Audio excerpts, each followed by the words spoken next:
The way it was is on the left-hand side, namely, somebody, a user, in that case a surgeon, for example, in the case of my heart-lung machine story, the surgeon developed something and a manufacturer then made it. What we now see is that users are collaborating over the internet and being so efficient that this is the story I want to tell you, that they are now driving manufacturers out of design. So let's go on and look at that. Here's an example in Lego. Now, you all played with Legos as children, or your children played with Legos, I'm sure. And Lego Mindstorms, what that is a product that has in each Lego block different electronic components, so that you can actually, when you're plugging together the blocks, you can actually make a robot or something that does something. Now, in the case of this, then you see they have little motors in the bottom that you can plug in. It has little sensors and so on and so forth. And you can make a robot. Well, Lego spent 7 years with 7 engineers, 7 years developing this thing, until they decided it was perfect. 7 years. They then introduced it, and within 3 weeks, 1,000 hackers were working on it. Now, 1,000 is a lot more than 7. So 1,000 users within 3 weeks, because of the internet, could form a community and start to work on this same product. What then happened was, and this is simply an example of how users can dominate the innovation process because of the internet and collaboration, what happened then was, within a month, they had developed the product to the point where it was much better. They started running contests on the web, much to the embarrassment of Lego. So they would run a contest where they would say, well, it took Lego 7 years to develop their software. Let's see. It goes around this particular track in 25 seconds. Now let's take the thing that we all developed within 3 weeks. Ah, that goes around twice as fast. You could see how the engineers would not be pleased. Now, they sold many more than they thought, which sort of eased their pain. But the point is that when they thought about it, they realized that they internally had maybe 50 development engineers. Outside, in their community, self-organized, were 20,000 adult fans of Lego.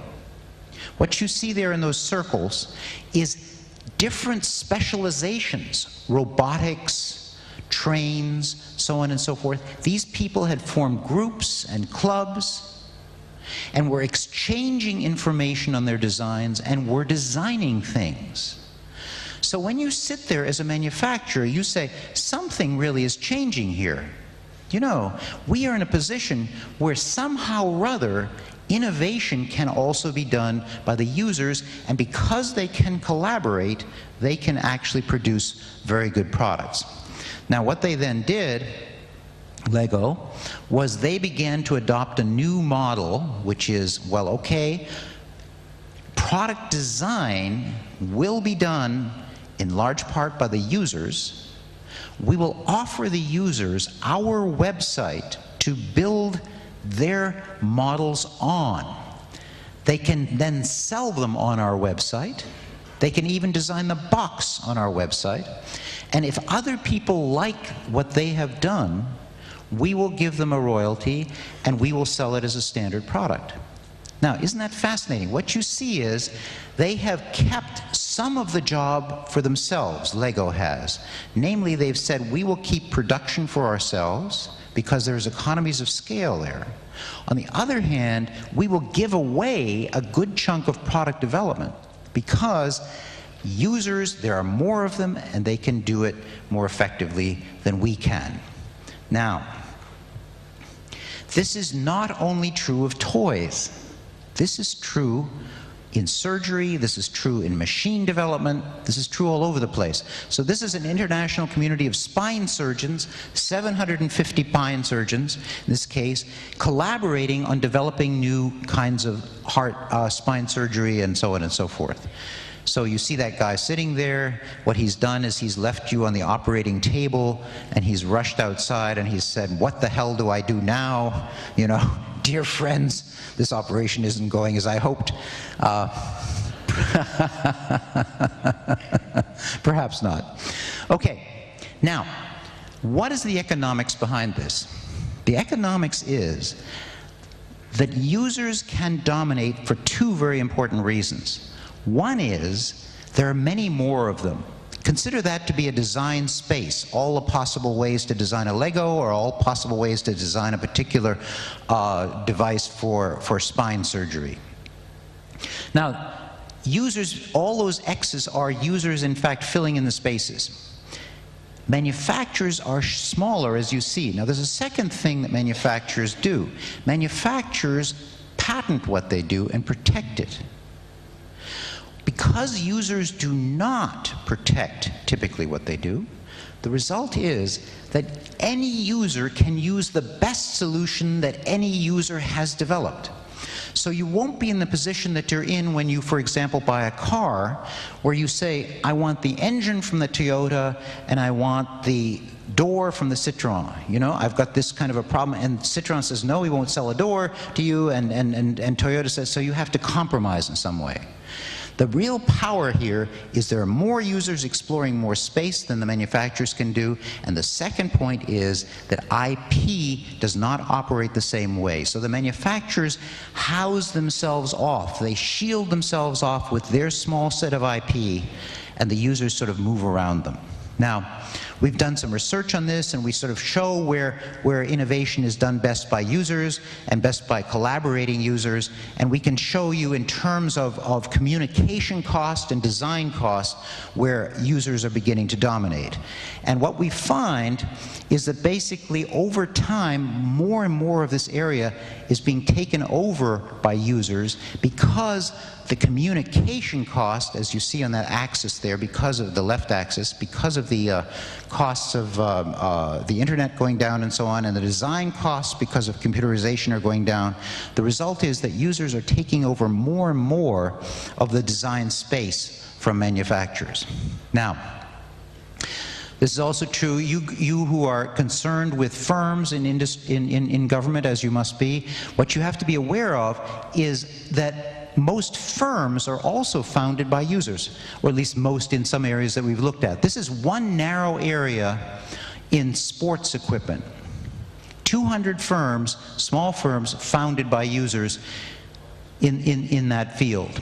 Here's another example which you'll love. This is the first field where they actually have examined the number of incumbent companies in the industry that survived and traced them back to their roots. And they found that 60% in this area, these are juvenile products, 60% in that industry were developed by user innovators. So you see there, for example, you all know about the jogging stroller, right? You know, where you run and you have a stroller. Well, the man's wife, you see on the top there, the man's wife said, you must stroll the baby. And he said, I want to jog. She said, must stroll a baby. So what he did was he took the wheels, that's his garage up in the top left corner, he took the wheels off his other children's bicycles, built them into that jogging stroller, and that has become that commercial thing you saw today. And the same story is true of these other kinds of companies. Now, what should government do? First, we need to improve measurement. Current surveys do not measure end consumer innovation at all, and yet that's where all the sports innovation comes from, that's where the consumer products come from. They do not measure it at all. We also, so we're working with Fred Galt at Stats Canada and Jeroen de Jong in Stats Netherlands, and anybody else who wants to join us, I would love your help.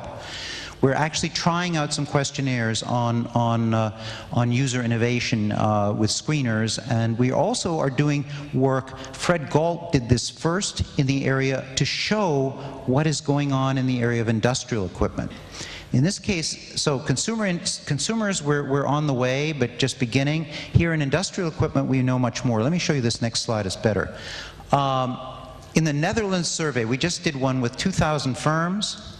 With my colleague, how am I doing on time? Am I all right? What have I got, 5 minutes, 2 minutes? What are you? He's ambivalent.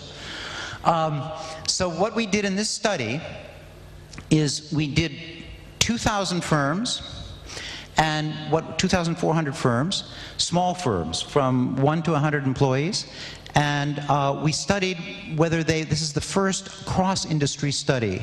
And what did we find? We found user innovation amongst all these firms. User innovation is in effect everywhere. This is the first government-type survey across a broad number of industries. And you see farming there and so on. All these fields are heavily dominated by user innovation. 20% or so, 21% on average of these users, when surveyed, innovate.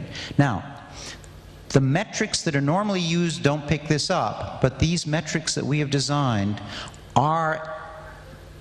can be done in ordinary government surveys, and what we're going to be proposing to OECD and so on with Fred Galt is that they adopt this in their standard surveys. Now, look what happens from a policy point of view when you start to really study user innovation. You see that firms that traditionally, or industries that traditionally have been seen as laggards, are in fact not laggards. So construction, for example, is traditionally seen as a laggard field. So is farming. But when you go and you actually look for user innovations in those areas, what you find is a great deal of hidden innovation, and they move up in the rankings.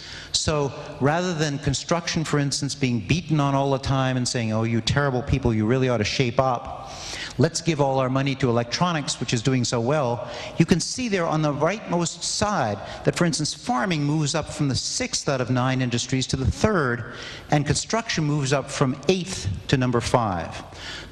Now, the next thing that we find, and it comes back to this intellectual property issue, the next thing that we find is that these users reveal their innovations voluntarily. This is now across a broad survey. They give them away 80% of the time, 87% of the time. They give them away. So we have this fascinating situation where we have spillovers. Now, what government should think about is there's this huge spillover from users uncompensated to manufacturers. What appears to be happening, and we're not quite sure yet, is that the user does that innovation, like you saw that piece of medical equipment or that center pivot irrigation. The user does that. But the guy that applies for the patent is the guy who's doing the product engineering. So we're rewarding the wrong thing with our patenting system. The major innovations are not being protected, and they're being given away. Now, again, what can government do? Open and collaborative innovation, this kind of innovation that I've been telling you about, depends heavily upon low communication costs and low design costs. So, what should government do? It should, for example, support the creation of the kind of licensing instruments like Creative Commons that allow people to share easily, as opposed to the present kind of patent and copyright systems which are biased towards helping people prevent others from gaining access. Many people want to share, but there's got to be systems in place for them to do so. So I am not arguing here that we should take away copyright from Madonna and her songs. I'm simply saying that there are many other people who want to share, and we have to give them equal instrumentality to do that, to build this kind of collaborative innovation process, which in fact will dominate the manufacturer innovation process over time. So, and support a low-cost, universal, and neutral internet. Now, so what we have here then is on the left, yeah, done? Okay. What we have here on the left is way things used to be. When producers were the center of the innovation process, we needed them to have strong intellectual property rights. That's how the economic system functioned. Now, when we have collaborative innovation among many users that's open, we need protection for the intellectual commons, we need low networking and transaction costs. Government has a great deal to do with that. Thank you.